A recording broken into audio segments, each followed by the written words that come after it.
Chicken রান্না করব বন্ধুরা। এখানে আলু ভাজি করছি, কড়াইয়ের মধ্যে দিয়ে দিয়েছি তেল, হলুদ, লবণ, আলু ভাজি করছি, আলু ভেজে মাংস রান্না করব। আর এখানে রসুন, পেঁয়াজ, আদা পেস্ট করে রেখে দিয়েছি।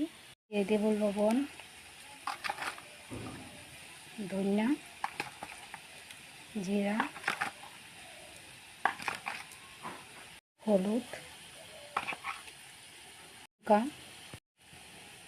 ভাজি হয়ে গেছে বন্ধুরা, এখন নামিয়ে নেব।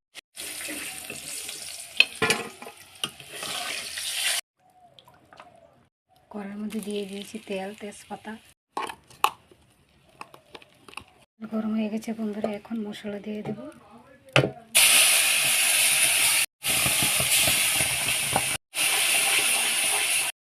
মশলা কষানো হয়ে গেছে বন্ধুরা, এখন মাংস দিয়ে দেব।